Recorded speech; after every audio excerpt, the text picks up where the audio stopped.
各位好，欢迎来到赵团长观察室。前几天，日本产经省宣布将从7月23号开始对23种半导体制造设备实施出口管制措施，而这项出口管制呢，涉及了清洁、半导体、光刻等多个环节。虽然日本没说什么，但此举指向性也是很明显啊。一方面，日本想借此呢，这个经济问题安全化，来尽可能的拉拢保守势力。毕竟如今岸田所领导的派阀呢，在自民党内的实力越来越弱，而半导体具有一定的优势，于是呢，该国便想借此来作为突破口。另一方面，日本想要通过这种方式来加强与美国之间的合作。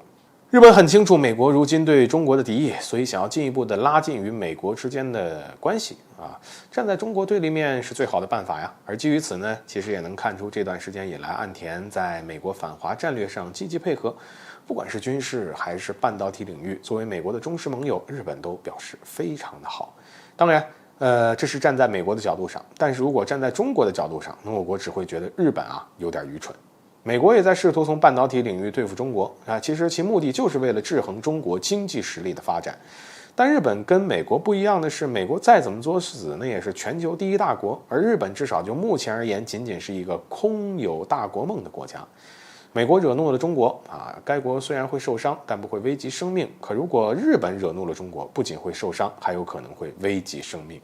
这并非是在危言耸听，就拿此次日本决定对23种半导体制造设备实施出口管制来说，摆明了就是冲着中国来的，是在针对中国。但是如此做法却没办法全身而退。为什么这么说呢？去年日本向中国大陆出口的半导体设备金额达到了8200亿日元，折合人民币高达424亿元。中国是日本企业在这个领域第一大出口的目的地，占其半导体设备出口的比重达到30%。美国是日本的大哥，盟友伙伴又如何呢？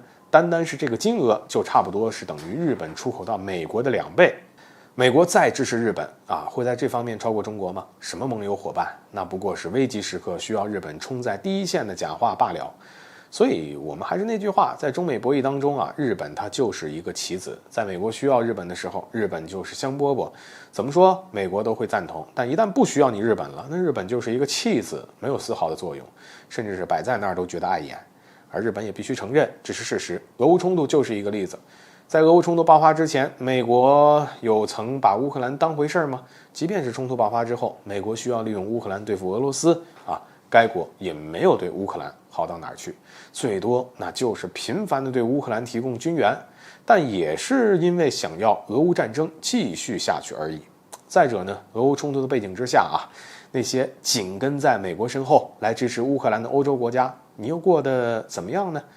还不是被美国捅刀，就是不顾他们的感受，炸毁北约天然气管道，断了他们的生存命脉。所以日本背靠美国这个大树，现如今一副要跟中国撕破脸的模样，在我国人看来就是一个笑话。日本别忘了，中国巨大的消费市场给日本提供了怎样广阔的发展空间，让日本获得了多丰厚的利益。现下日本这么做必定会遭到反噬。不过如果日本是个会听劝的国家，那就不是日本了继续日本现在与中国翻脸的同时，还要跟美国加强芯片合作。看来日本是铁了心要跟美国站在一起，跟中国为敌。既然是这样，美日新动态也相当于给中国提了个醒，提醒我国只需要等一等，日本被美国卖，岸田首相亲自上门求和也是迟早的事儿。好了，本期节目就到这里，欢迎点赞转发，留下您的精彩评论。